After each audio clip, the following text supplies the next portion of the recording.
कृष्णा प्रभु जी, दंडवत प्रणाम।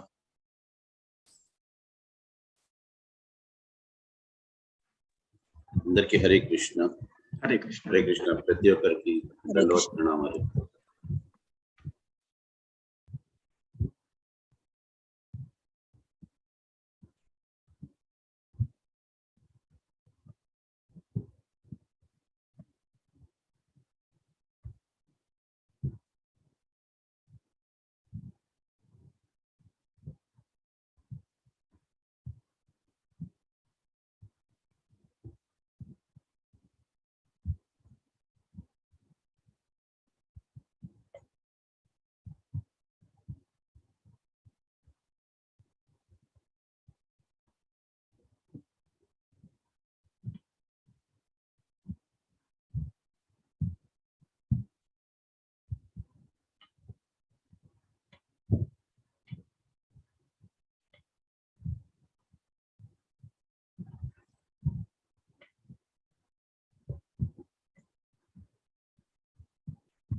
సో కిందటి వారం మనం ఈసోపనిషద్ 8వ మంత్రం చూస్తున్నాం.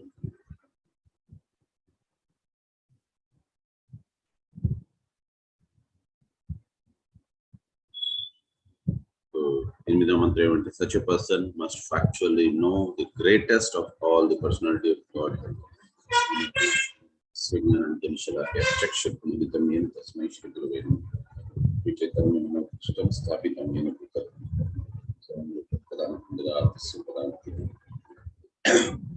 हे कृष्ण करुणा सिंधु दीन बंधु जगत्पति गोपेश गोपिका कांतराधा कांतनं सुरतटकाचल गौरांगिका हे वृंदावनेश्वरी चौहान सुदेवी प्रणमामि वंशाकल्पतरुभ्यश्च कृपा सिंधुभ्यः एव च पतितानां पावनेभ्यो वैष्णवेभ्यो नमः।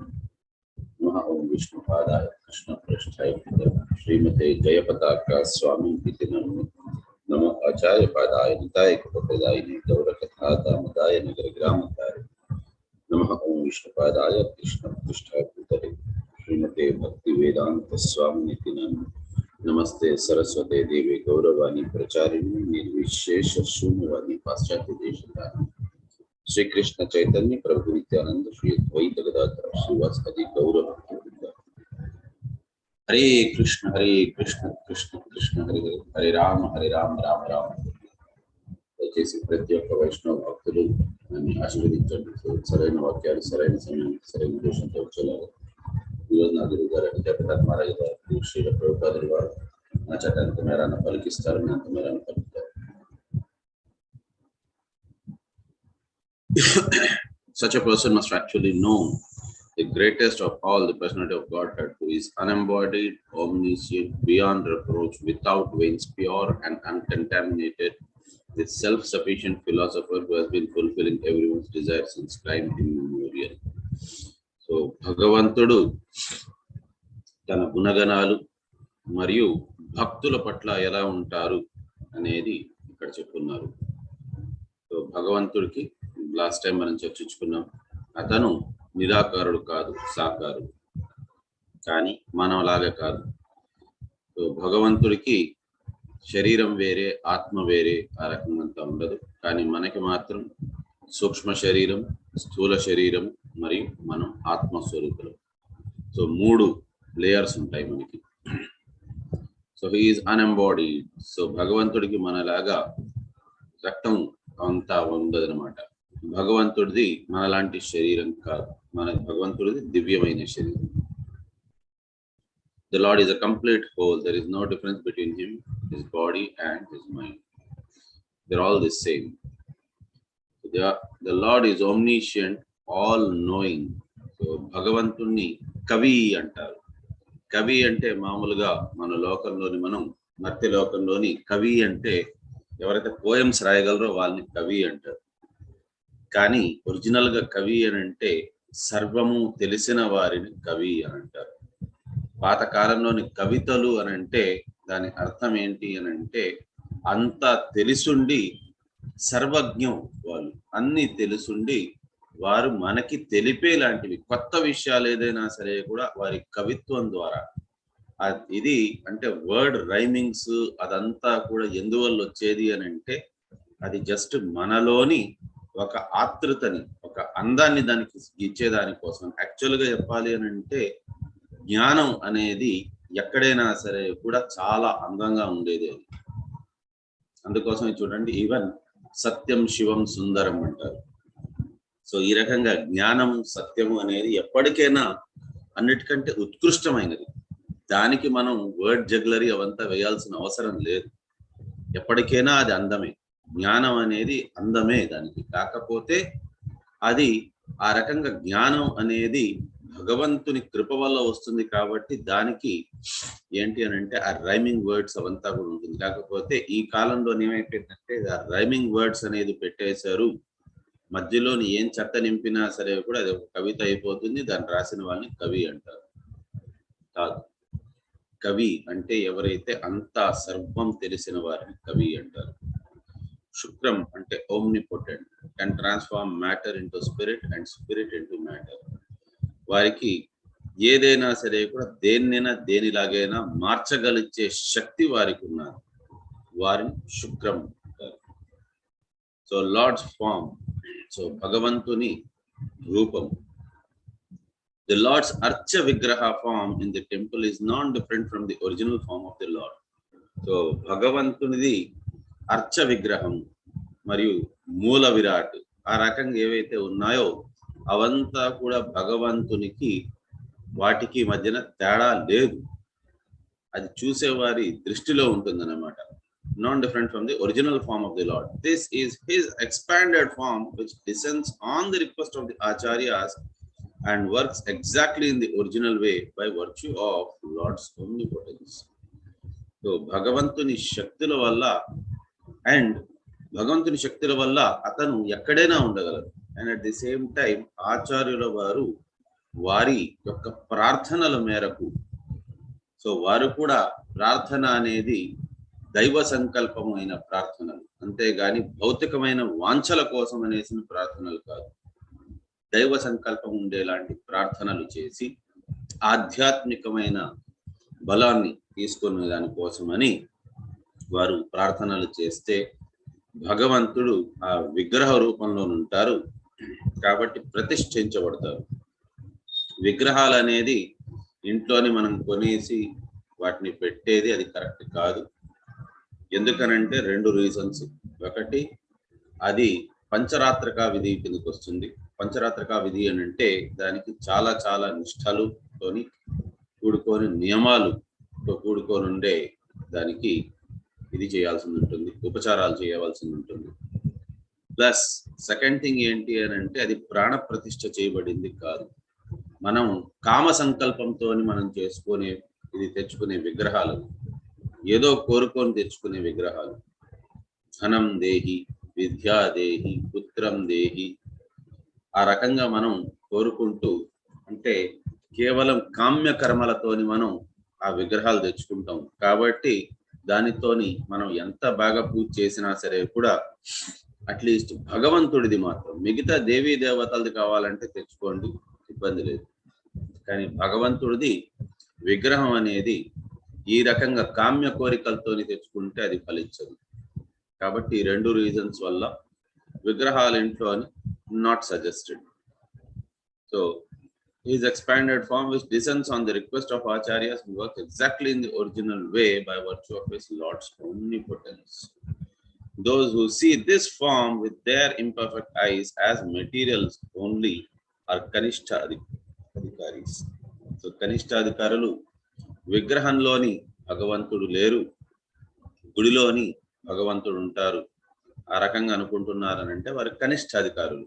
వారు ఎందుకు కనిష్టాధికారులు, వారు ఎందుకు అధములు కారు అని అంటే వారు భగవంతుడిని నమ్ముతున్నారు. కానీ విగ్రహ రూపంలోనే ఉన్నారు, లేకపోయిందా ఇక్కడ ఇంట్లోని, లేకపోయిందా వేరే అర్చక దీంట్లోని విగ్రహాల్లోని లేరు, లేక మూల విరాట్లో మాత్రమే ఉంటారు. ఆ రకంగా ఏదైనా అనుకుంటున్నారు అని అంటే మాత్రం వారికి భగవంతుడి మీద నమ్మకం ఉన్నది కాబట్టి వారు భక్తుల శ్రేణి కిందకే వస్తారు. కానీ హవెవర్ వాళ్ళు కనిష్టాధికారులు, వారికి చాలా ఇంకా కూడా భగవంతుడి గురించి తెలుసుకోవలసినది ఉన్నది.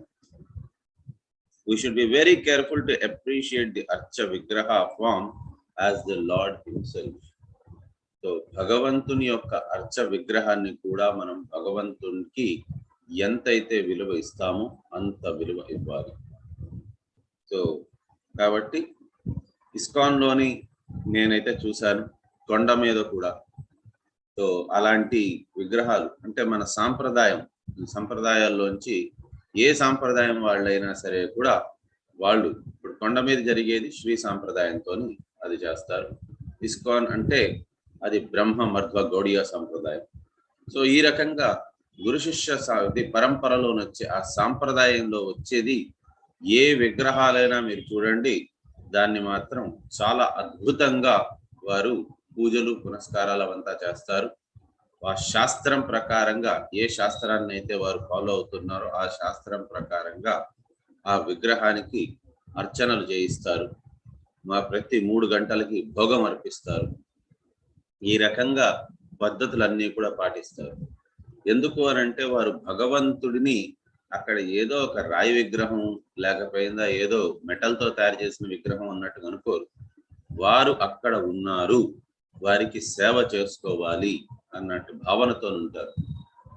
కొండ మీద కూడా చూడండి ఎంత భక్తి భావనతో ఉంటారు పూజారులు. వాళ్ళంతా భగవంతుడికి అర్పించాలి, భోగం చేయాలి అని అంటే ఆ టైంలో చేయాలి. జగన్నాథ స్వామి విగ్రహం, జగన్నాథ స్వామి కూడా చూడండి ఎప్పటికప్పుడు భోగాలు చేయాలి అని అంటే వారికి అక్కడ జగన్నాథ స్వామి దీంట్లోని ఎవరైతే వంటశాలలో ఉంటారో వారు అక్కడి నుంచి మోసుకొని వచ్చేటప్పుడు వారు ముక్కుకు కూడా గుడ్డ కట్టుకొని ఉంటారు. ఎక్కడ వాసన మేము పీల్చుకున్నామని అంటే కనీసం భగవంతుడికి భోగం కిందకి అవ్వదు, నా భగవంతుడికి సరైన భోజనం అందాలి, సరైన సమయానికి అందాలి అని వాళ్ళు ఆఖరికి ముక్కుకు కూడా గుడ్డను కట్టుకొని ఉంటారు.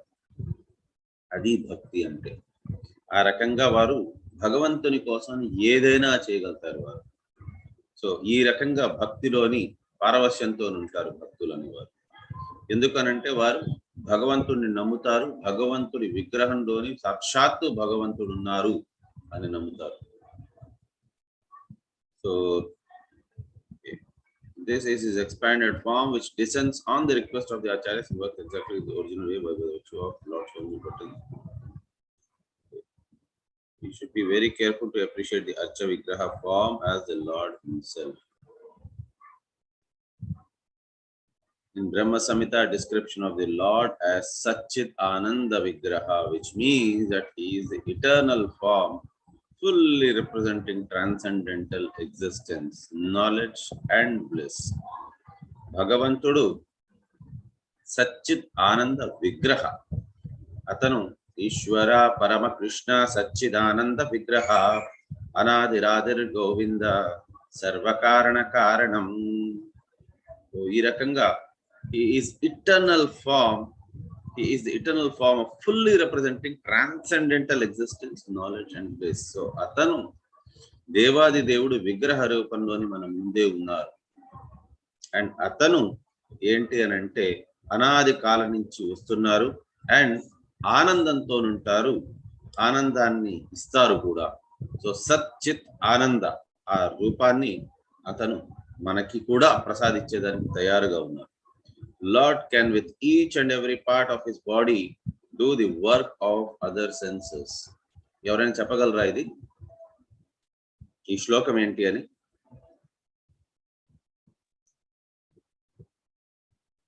హరే కృష్ణ. ఆడిబుల్ ఏనా నా వాయిస్? yes prakash. సో ఎవరైనా చెప్పగలరా?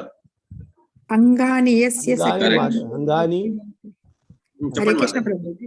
అంగాని యస్య సకలేంద్రియ వృత్తిమంతి. అదే కరెక్ట్ కరెక్ట్ చెప్పండి. పశ్యంతి పాంతి కలయంతి చిరంజగంతి. అంగాని యస్య సద్విల విగ్రహస్య గోవిందమాది పురుషం తమః. ఆనంద చిన్మయ సదోజ్వల విగ్రహస్య ఆనంద చిన్మయ సదోజ్వల విగ్రహస్య గోవిందమాది పురుషం భజామి. అంగానియస్య సకలేంద్రియ వృత్తిమంతి. అన్ని అంగాలు అన్ని పనులు చేస్తాయి. పశ్యంతి పాంతి కలయాంతి చిరం జగాంతి. సో అన్ని అంగాలు చేసేవి భగవంతుడికి. మనలాగా మనకేంటి, ఏదైనా భోగం తెస్తే లేక ప్రసాదం తెస్తే మనం దాన్ని నోటితోని తింటే గాని మనకి దాని రుచి తెలియదు, మనం తినినట్టు కాదు. మనం కళ్ళతో దాన్ని తిందాము అని అనుకుంటే కాదు. కానీ భగవంతుడికి అలా కాదు. దృష్టి సోకిందంటే చాలు, అది నైవేద్యం అయిపోయినట్టే, భగవంతుడు దాన్ని స్వీకరించినట్టే. కాబట్టి భగవంతుడికి అన్ని అంగాలు అన్ని పనులు చేస్తాయి, మనలాగా కాదు భగవంతుడికి. శుద్ధం, to confirm that the Lord is always pure and uncontaminated. Sri ISOPANISHAD describes him as Shuddham. So చాలా ప్యూర్ భగవంతుడు ఇన్ ఆల్ సర్కమ్స్టెన్సెస్. మనిషికి ఏంటి అని అంటే పరిస్థితుల ప్రభావం బట్టి మనిషి మారిపోతూ ఉంటాడు. ధనం వచ్చింది అని అంటే అహంకారం వచ్చేస్తుంది. అదే ధనం లేదు అని అంటే మనకి భయభ్రాంతికి గురైపోతాం. సో మనకి సిచ్యువేషన్స్ మనల్ని ఇది డిఫైన్ చేస్తాయి అన్నమాట. సిచ్యువేషన్స్ బట్టి మనిషి ఒక్కొక్కసారి ఒక్కొక్కలాగా ఉంటారు. భగవంతుడు అలా కాదు. ప్యూర్ భక్తులు కూడా అలా ఉండరు. సిచ్యువేషన్స్ వాళ్ళని ఏ మాత్రం కూడా వాళ్ళని కలత చెందించవు. ఎవరికైనా తెలుసా ఆ శ్లోకం? సిచ్యువేషన్ బాధ వచ్చినప్పుడు అతిగా బాధపడిపోకుండా, ఆనందం వచ్చినప్పుడు అతిగా ఆనందపడిపోకుండా ఉండేవారిని ఏమంటారు? ప్రజ్ఞుడు, స్థితప్రజ్ఞుడు. దాని శ్లోకం తెలుసా ఎవరికైనా?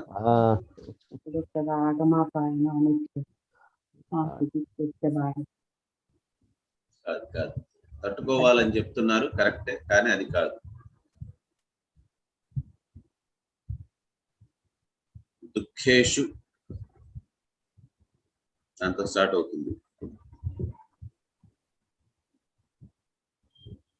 దుఃఖేషు అనుద్విగ్నమః సుఖేషు విగత స్పృహః వీతరాగ భయ క్రోధ.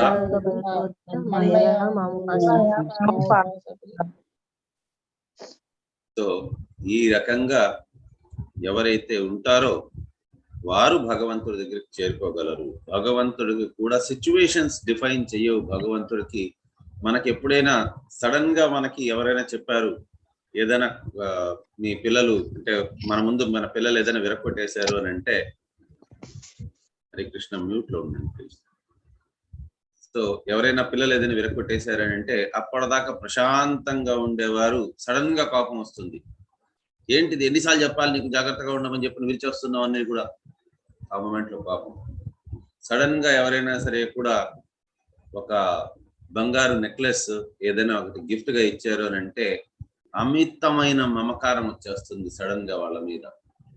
ఏరా ఎందుకు ఇవంతా, అసలు నేను నీకోసం ఏం చేశానని, నీకు ఎందుకు నా మీద ఇంత ప్రేమ అంటే, బంగారం తెచ్చిస్తే ధనం తెచ్చిస్తే దాన్ని బట్టి ప్రేమ అని డిసైడ్ అయిపోతుంది. సో ఈ రకంగా సిచ్యువేషన్స్ సర్కమ్స్టెన్సెస్ డిసైడ్ చేస్తాయి ఈ లోకంలోని మనకి మన ఫీలింగ్ ఏంటి అనేది. కానీ భగవంతుడు శుద్ధం, పవిత్రుడు. భగవంతుడికి అలాంటివి కాదు. కుచేలుడు పాడైపోయిన అటుకులు తీసుకొని వచ్చాడు. మర్చిపోవద్దండి, అప్పుడు కృష్ణుడు ఒక చక్రవర్తి, ఒక రాజ్యానికి అధిపతి, చాలా చాలా పవర్ఫుల్ రాజ్యం అది. అతని దగ్గర ఉన్నది నారాయణీయ సేన, ఏదైతే అప్పటిదాకా ఓటమి అనేది చూడలేదు. అందులో నుంచి ఒక్క సైనికుడు కూడా యుద్ధ భూమిలో మరణించలేదు. అలాంటి నారాయణీయ సేన పెట్టుకొని ఉండే చక్రవర్తి, ఆయనకి లోటే ఉన్నందు దేవాది దేవుడు ఆయన. చక్రవర్తి అంత భౌతికమైన ఇది కానీ దేవాది దేవుడు, ఆయనకి లోటే ఉన్నది. ఆయనకి అసలు ఆ పాడైపోయిన అటుకులు తినవలసిన అవసరమే ఉంది. కానీ భక్తుని కోసమని ఆయన పరిగెత్తుకుంటూ వచ్చి ఆ అటుకులని ఎంత ప్రేమపూర్వకంగా తిన్నారు అని అంటే అది ఆ భక్తుడి జీవితాన్ని తరించేసింది, అతని మనసుకి ఆహ్లాదాన్ని ఇచ్చింది. అసలు ఆ మూమెంట్ కి ఇతనికి కుచేలుడికి తనకి ఎంత ధనం వస్తోంది, ఎంత అతను ఐశ్వర్యవంతుడు అవుతున్నాడో అదంతా కూడా ఆయనకి లెక్క లేదు. ఆయనకి అసలు దాని గురించి అసలు అవసరమే లేకుండా అయిపోయింది అనమాట. ఆయనకి చాలా చాలా సంతృప్తి కలిగింది, కళ్ళల్లో ఆనంద బాష్పాలు వచ్చేసేయి. కృష్ణుడు నేను తెచ్చినది ఆ భోగాన్ని స్వీకరించారా, నాకు దానికి మించి ఇంకేం కావాలి. సో భగవంతుడికి అతను అర్పించకుండా తిన్నారు, అది అతను చేసిన పాపం. యజ్ఞశిష్టాసనాసంతో ముచ్చంతే సర్వకిల్ విషయి గుంజతే అధం పాపం ఏ పచంత్యాత్మ కారణ. అతను భగవంతుడికి అర్పించకుండా స్వీకరించారు కాబట్టి దాని వల్ల ఆయనకి పాపం చుట్టుకున్నది. ఆ పాపం వల్ల ఆయన అష్ట కష్టాలు అనుభవించారు. ఇప్పుడు ఆయన ఆ పని చేయదలుచుకోలేదు. ఏది తెచ్చుకున్నా, ఏది అడుక్కునేటప్పుడు ఏది దొరికినా దాన్ని కూడా భగవంతుడికి అర్పించుకుంటూ తిందాం అనుకున్నారు. కానీ ఆయనకు అనిపించింది భగవంతుడికి అర్పించుకోవడం, నేను మంత్రాలతో అర్పించేదానికంటే సాక్షాత్ భగవంతుడే దాన్ని స్వీకరిస్తే ఎంత బాగుంటుంది అని ఆయనకి ఒక ఆలోచన వచ్చింది. అట్ ది సేమ్ టైం ఆయనకి యాక్చువల్గా చెప్పాలి అని అంటే, అందరు అనుకుంటున్నట్టుగా తన మిత్రుడి దగ్గర నుంచి ధనం అడిగేదానికి ముఖ్య ఉద్దేశం కాదు. ఆయన దరిద్రంలో నుండేదానికైనా సరే కూడా ఆయనకి సమ్మతమే. గాని తన మిత్రుడి దగ్గర ఎవరైతే దేవాది దేవుడు ఆయన దగ్గర నుంచి డబ్బులు తీసుకోవాలి అనే ఉద్దేశంతో కాదు. ఆయన వెళ్ళింది మాత్రం కేవలం ఆయనకి అర్పించుకోవాలి, ఆయన చేసుకున్న పాపాన్ని విముక్తి చేసుకోవాలి అని అంటే సాక్షాత్ భగవంతుడికి అర్పించుకోవాలి అని. కానీ అక్కడికి వెళ్ళిన తర్వాత అప్పటిదాకా కేవలం ఆతృత మాత్రమే ఉండింది. భగవంతుడికి నా చేతులారా నేను అర్పించుకోగలచాలి, నేను ఆ రోజు చేశాను పాపము, ఈ రోజు ఆ పాపం చేయదలుచుకోలేదు, నా చేత్తో అర్పించుకోవాలనుకుంటున్నాను. అర్పించుకున్న తర్వాత ఏది 4 మెతుకులు మిగిలితే ఇంటికి అదే తీసుకొస్తాను, అదే మహాప్రసాదం, మాకు దాన్నే స్వీకరిస్తాము. కానీ ఆ ఊరికి వెళ్ళిన తర్వాత చూశారు ఆ ఊరి వారిని. ఆ ఊర్లో ఉండేవాళ్ళు ఒక్కొక్కళ్ళు కూడా చాలా చాలా ఐశ్వర్యవంతులుగా ఉన్నారు, చాలా ధనవంతులుగా ఉన్నారు, చాలా అందంగా ఉన్నారు. వారి మధ్యన ఈ కురూపాన్ని, ఈ చిరిగిన చీలములతో నేను ఎలా వెళ్ళేది అసలు? ఎవరికైనా చెప్తే నా మిత్రుడు అని వారు నన్ను ఎలా చూస్తారు? అసలు చాలా అవహేళన చేస్తారు అని అనుకున్నారు. వెళ్ళిపోదామని అనుకున్నారు చాలాసార్లు, కానీ కుదరక ముందుకు వెళ్ళారు. ఒక్కసారి చెప్పండి, తమ మిత్రుడైన సుధామా వచ్చారు అని చెప్పండి అని అనగానే కృష్ణుడు అక్కడి నుంచి పరిగెత్తుకుంటూ వచ్చి తన చేతుల్లో నుండి ఆ భోగాన్ని వెనకాతలు దాచిపెట్టుకుంటున్నారు. నేను ఇంత పెద్ద దేవాది దేవుడు, అందులో ఇంత పెద్ద చక్రవర్తికి నేను అర్పించుకోగలిచేది చెత్త అటుకులా అని అనుకున్నారు. కానీ భగవంతుడు అది చూడరు, భావం మాత్రమే చూస్తారు. అందుకోసం భగవంతుడి పేరు భావగ్రాహి, భావాన్ని మాత్రమే చూస్తారు. మనం ఎంత పెడుతున్నాం అన్నది కాదు, ఎంత ప్రేమతో పెడుతున్నాం అనేది. మీరు ప్రేమతోని, అందుకోసమే భగవంతుడు చెప్పింది, మీరు ఏది అర్పించుకోలేకపోతే ప్రేమతోని పత్రం పుష్పం ఫలం తోయం యోమే భక్త్యా ప్రయచ్చతి, భక్తితోని మీరు పెట్టండి. ఏదైనా భక్తితో పెడితే భగవంతుడు వచ్చి స్వీకరిస్తారు. He is often compared to the sun, which extracts moisture from any untouchable places on earth, yet it remains pure. In fact, it purifies obnoxious things by virtue of its sterilizing powers. So, భగవంతుణ్ణి సూర్యుని వలె అని అంటారు. ఎందుకు సూర్యుని వలె అంటే, సూర్యుడు తన ఉష్ణంతోని నీరుని అతను ఆవిరిలాగా చేస్తారు. ఆ నీరే ఎప్పుడైతే ఆవిరైపోయి వర్షంలాగా అవుతుందో మనందరికీ కూడా తాగే దానికోసమని అవసరం అవుతుంది. సో ఈ రకంగా ప్రతి ఒక్కరికి కూడా అది ప్రతి ఒక్క చోటు నుంచి కూడా ఆ సూర్యుడు ఆ నీటిని ఇది చేస్తారు, ఆవిరిలాగా చేస్తారు. సో ఆ శ్లోకం ఎవరికైనా తెలుసా? ప్రతి ఒక్కరికి కూడా జంతుజాలానికి అందరికీ భోజనం కావాలి, అది యజ్ఞం నుంచే వస్తుంది. అన్నాద్ భవంతి భూతాని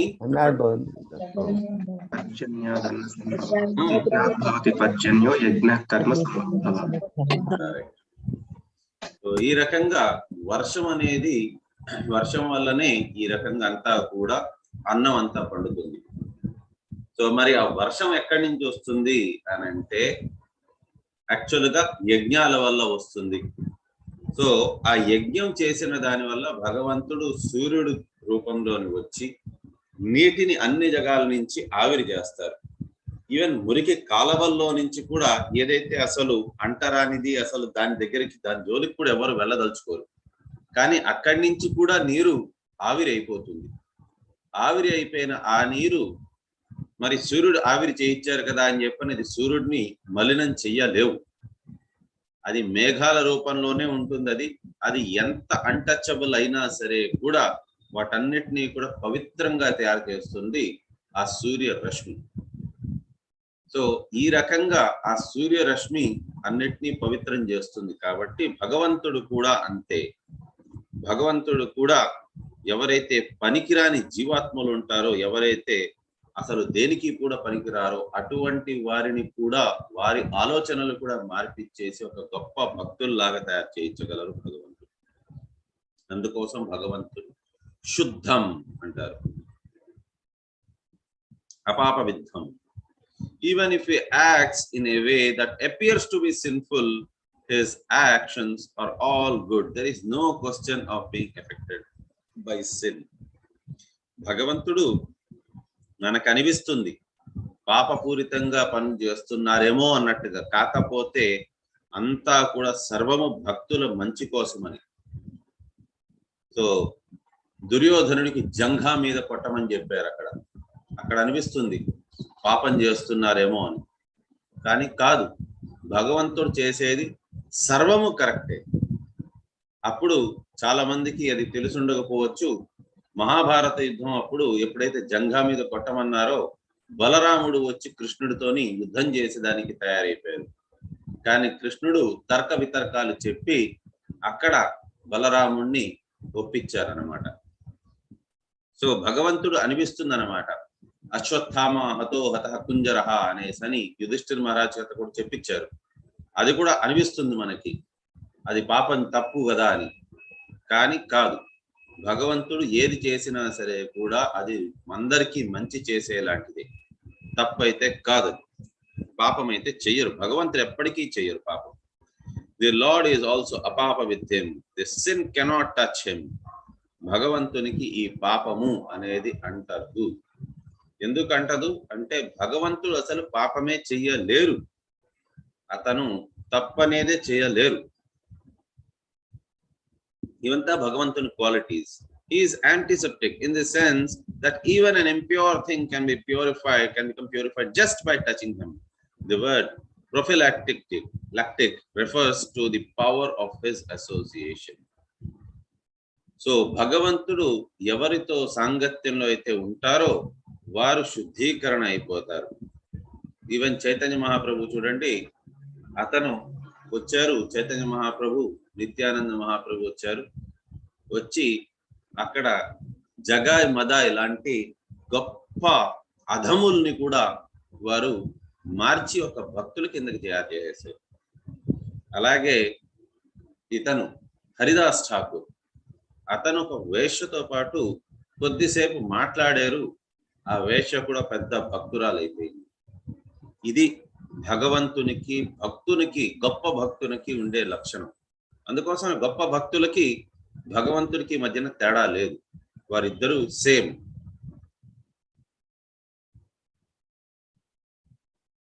సో ఈవెన్ పూతనకి ఆవిడ ఒక పెద్ద రాక్షసి.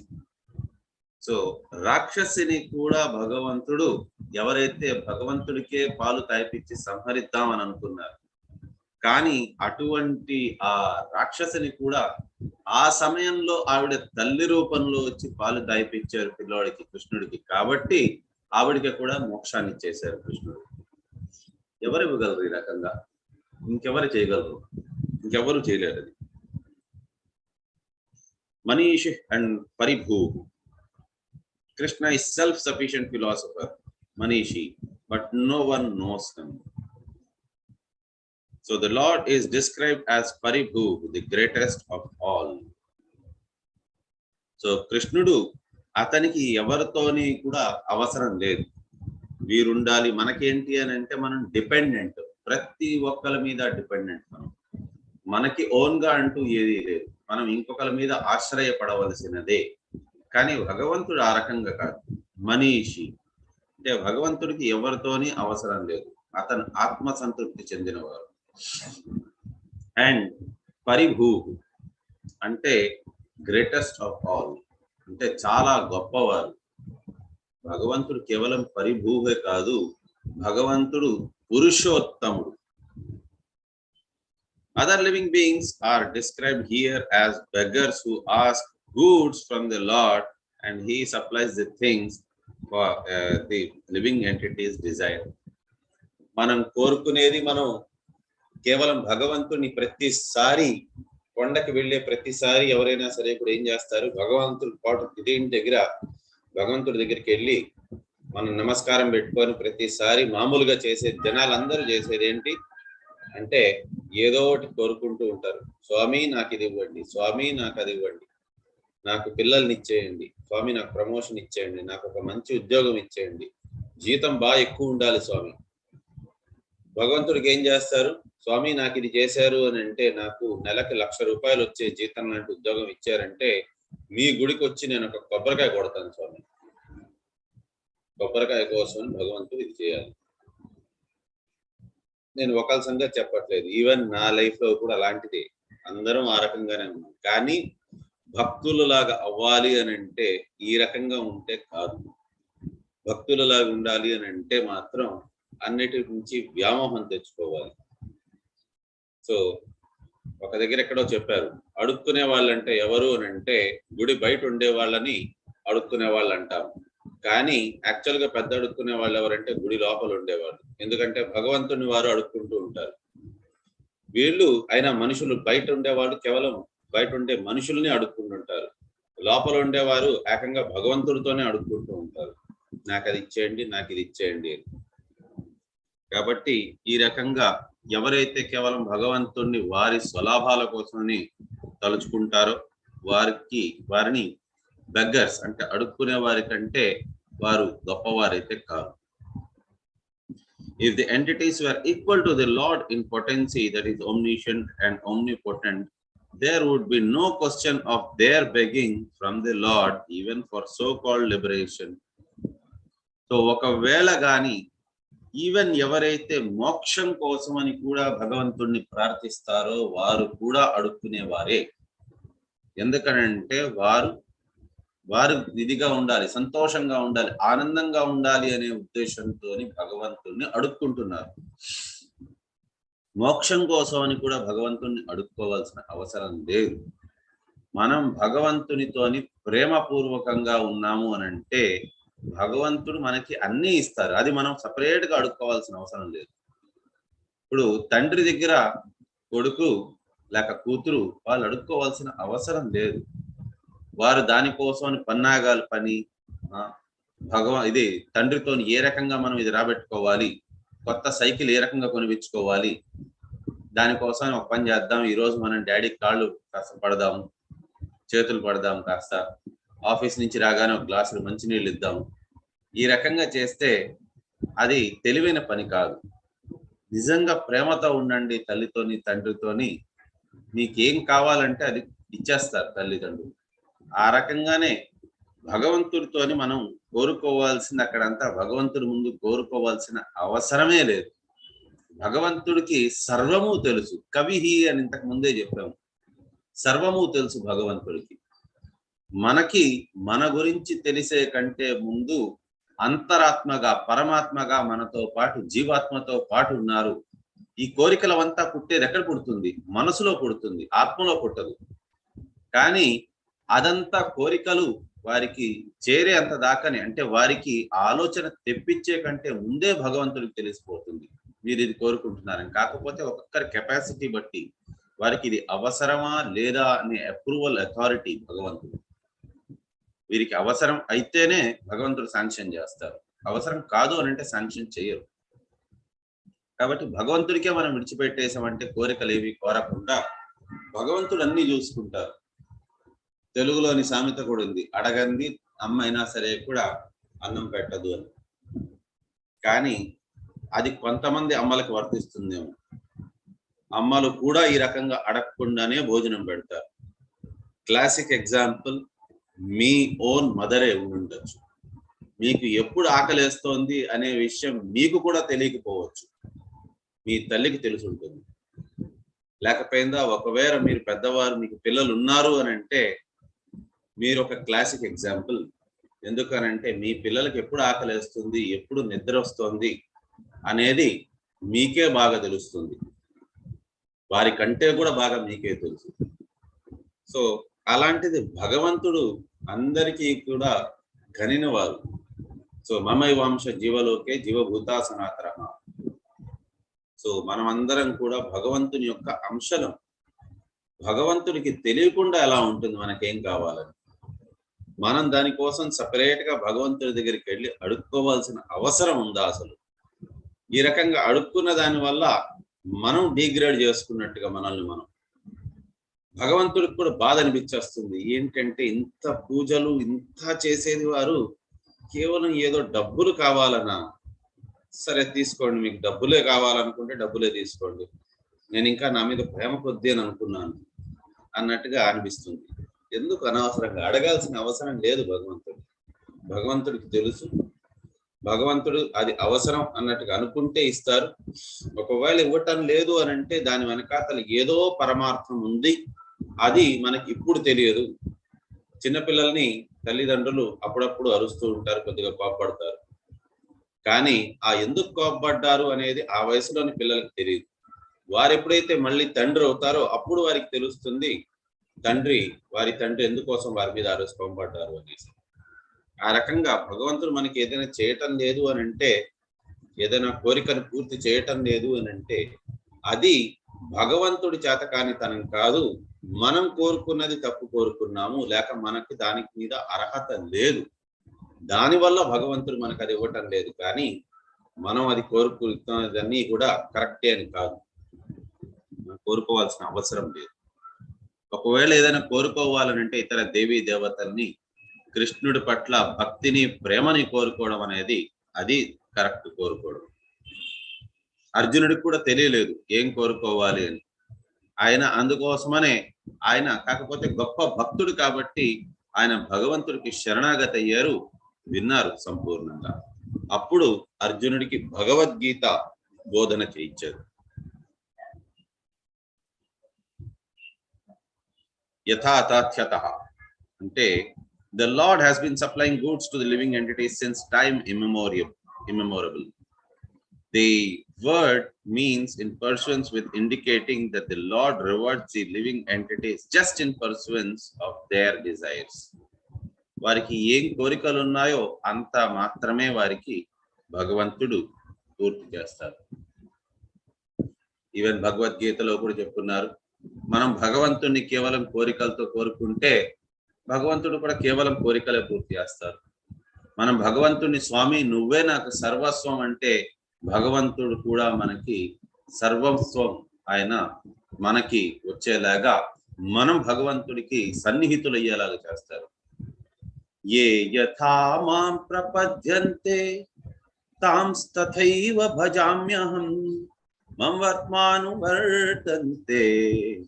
మనుష్యా పార్థ సర్వశః. సో ఎవరు ఎంత మేరాన భగవంతుడిని కొలుస్తారో భగవంతుడు కూడా వారిని అంతే మేరాన వారికి కరుణిస్తారు. సో మనం సంపూర్ణంగా భగవంతుడికి శరణాగతి పొందితే భగవంతుడు కూడా మనల్ని సంపూర్ణంగా తనకి దగ్గరగా తీసుకుంటారు. సో ఇంతకుముందు చూడండి, శ్రీల ప్రభుపాదుల వారు ఒక దగ్గర అతనికి కృష్ణుడే సర్వస్వం కాబట్టి కృష్ణుడు కూడా అంతే దగ్గర తీసుకొని శ్రీల ప్రభుపాదుల వారిని అతనికి చేతులు రాస్తున్నారు తల మీద, నాయనా భయపడద్దు, నువ్వు నా భక్తుడివి అని చెప్పారు. సో అది కూడా భయం దేనికి?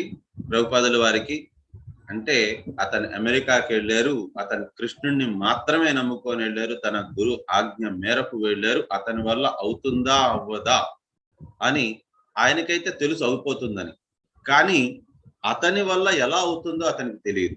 ఎందుకు అవుతుంది అనేసి కాన్ఫిడెన్స్ ఉన్నదంటే అది భగవత్ సంకల్పం కాబట్టి. భగవంతుడు చేయవలసిన పని నేనేం చేయగలను? నా వల్ల ఏమవుతుంది అసలు, నేను చేతకాని వాడిని, కానీ మీరే దగ్గరుండి నా చేత చేయించాలి.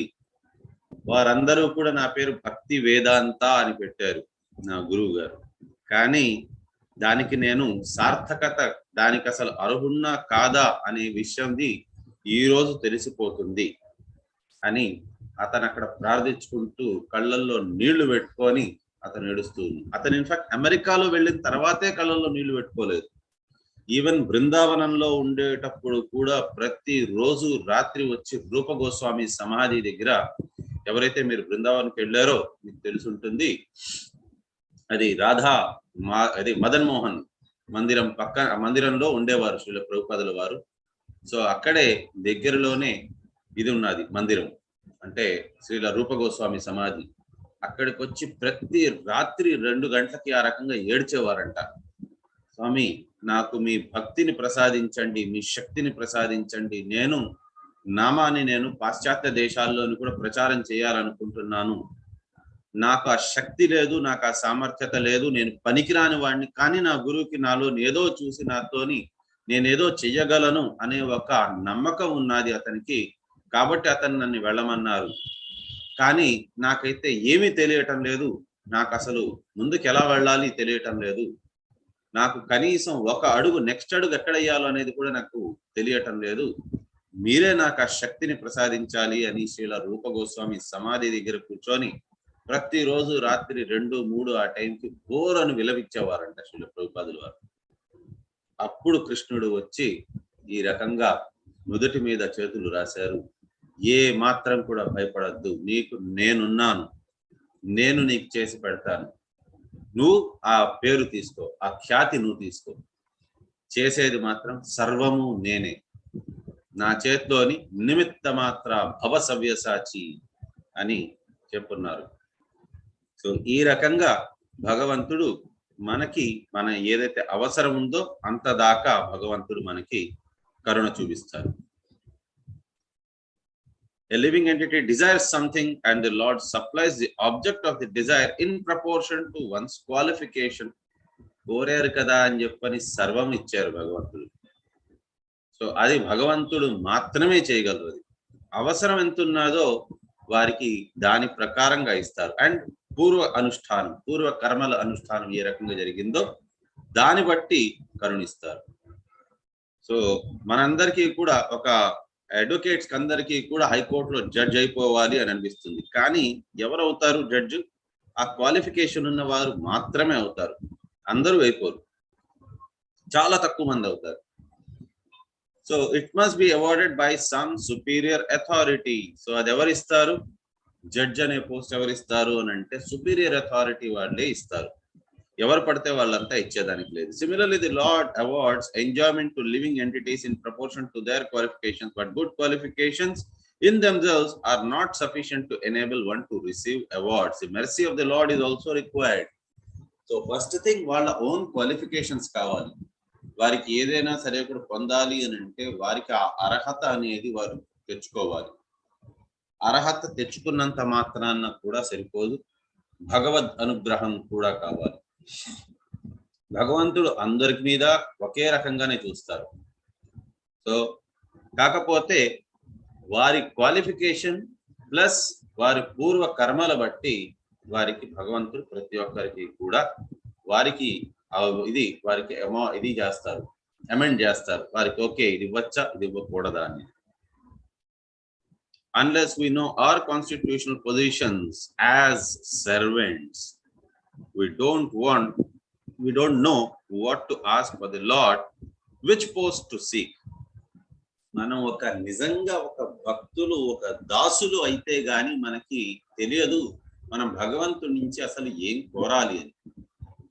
లేకపోయిందా మనం కూడా జనరల్ పబ్లిక్ లాగానే ధనం దేహి, విద్యా దేహి, పుత్రం దేహి అనుకుంటూ మనం చేతిలోన ఒక చెప్ప పట్టుకొని భగవంతుని అడుగుతూ ఉన్నట్టుగానే.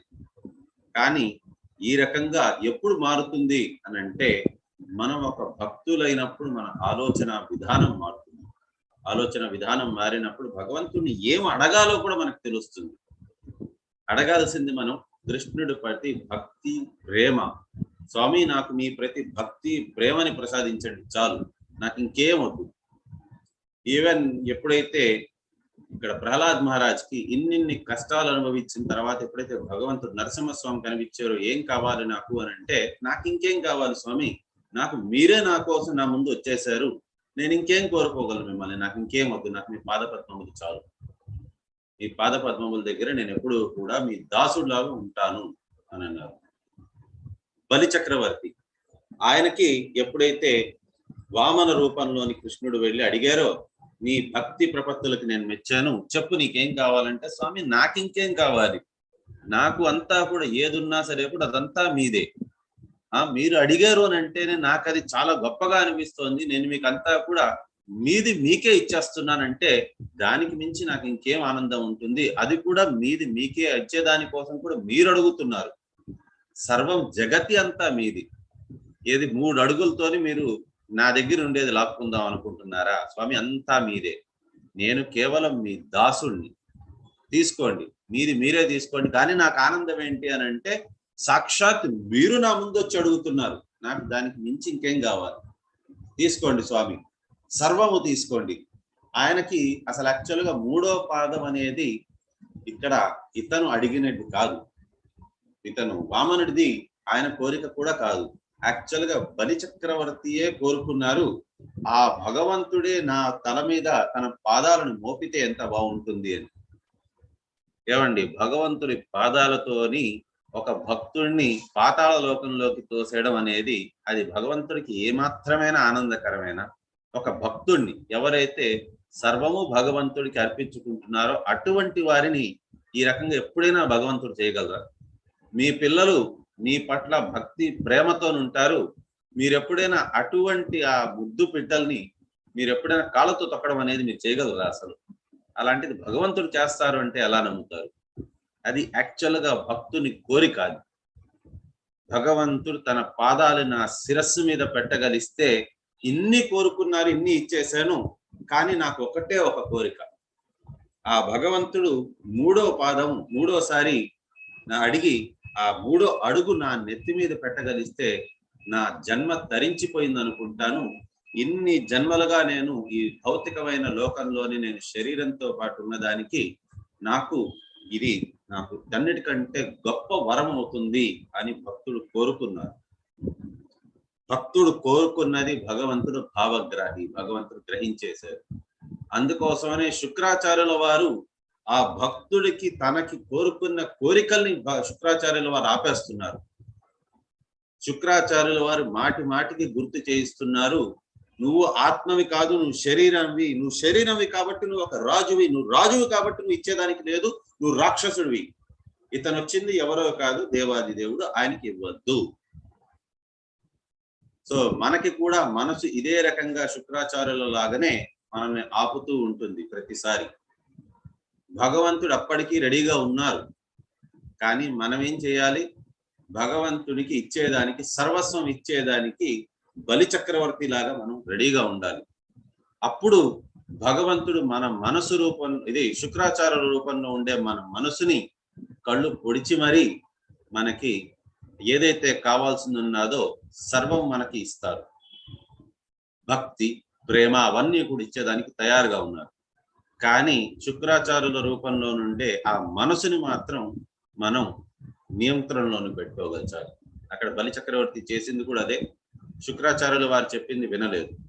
భగవంతుడే సాక్షాత్తు వచ్చి నాకు అడుగుతున్నప్పుడు నేను ఎందుకు ఇవ్వకూడదు? అండ్ అది కాకుండా భగవంతుడు నా భావాన్ని గ్రహించి తన 3వ అడుగు నా నెత్తి మీద, నా శిరస్సు మీద పెట్టేదానికి ఆయన ఒప్పుకున్నారు. నేను ఇలాంటి బంగారం అవకాశాన్ని నేనైతే వదలదలుచుకోలేదు. నాకు నా మనసు ఎంత చెప్పినా, ఎవరు ఏం చెప్పినా సరే కూడా నాకు సంబంధం లేదు. భగవంతుడు వచ్చారు, తనకి ఇస్తాను అన్నట్టుగా. కాబట్టి ఇది ఒక భక్తులకి ఉండవలసిన ఆలోచన విధానం. భక్తుడు అనేవారు భగవంతుడికి మనం ఏమి ఇవ్వగలం అని ఆలోచించాలి.